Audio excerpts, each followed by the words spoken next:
सांगली विश्रामबाग परिसरात राहणाऱ्या सुशील सुभाष कदम वय वर्ष 32 यांना आत्महत्येस प्रवृत्त केल्याप्रकरणी पत्नीसह चौघांवर गुन्हा दाखल करण्यात आला आहे.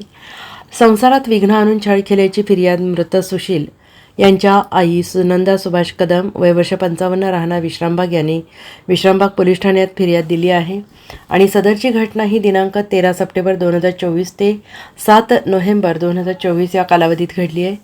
पत्नी स्नेहल सुशील कदम, सागर भानुदास निकम, चंद्रकांत भोईटे, संतोष भोईटे अशी गुन्हा दाखल केलेल्यांची नावे आहेत आणि याबाबत पोलिसांनी दिलेली अधिक माहिती अशी: फिर्यादी सुनंदा कदम यांचा मुलगा मृत सुशील कदम याचा विवाह स्नेहल कदम यांच्याशी झाला होता. लग्नानंतर संशयितांनी संगनमत करून संसारात विघ्न आणून वेळोवेळी शारीरिक आणि मानसिक त्रास दिला.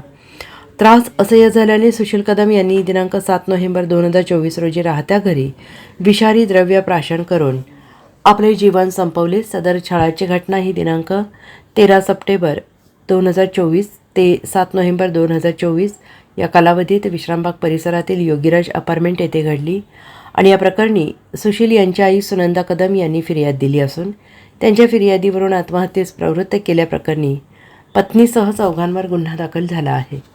Bureau report SBN Marathi, Sangli.